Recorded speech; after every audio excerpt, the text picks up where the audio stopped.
G'day my brothers and sisters out there. We're on in the bush caravan park in Charleville. Here's some old trucks been put here for decoration.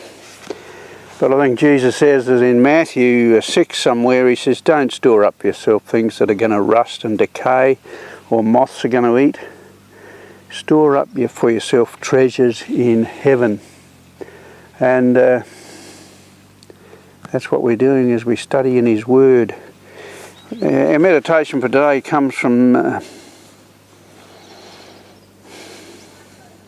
2 Corinthians chapter 5 verse 21.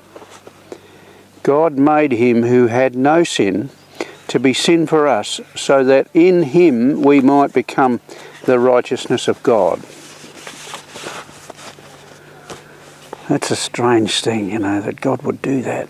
Send his only son to be a living sacrifice for us. Christ himself, in Peter, it says, Christ himself carried all of our sin in his body to the cross and allowed it to die.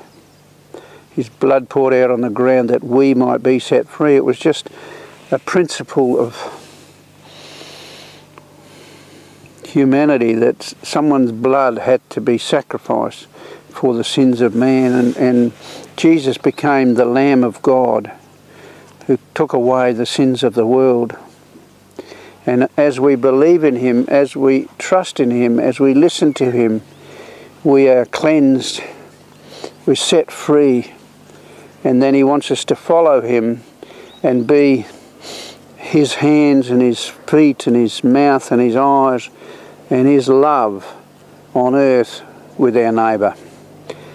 The greatest commandment is to love the Lord your God with all of your heart, with all of your mind, with all of your strength, and then love your neighbour as yourself. And as we do that with the love of Christ in us, we bring hope to the world. In Colossians it says, the Christ in you is the hope of glory. And it's a great hope. The world awaits for the revealing of the sons and daughters of God. And that's what they're waiting for. They're out there struggling, they're out there confused, they're out there needing to know the truth and waiting for the sons and daughters of God to be revealed. Someone's going to come along who's going to say, this is the way. This is the way to the Father. There's only one way to the Father, and that's through Jesus Christ, his Son, who gave himself for us that we might be set free. So there you are. That's our meditation for today, coming from 2 Corinthians 5:21. God made him who had no sin to be sin for us, so that in him we might become the righteousness of God. May you follow Jesus yourself. God be with you. See you later.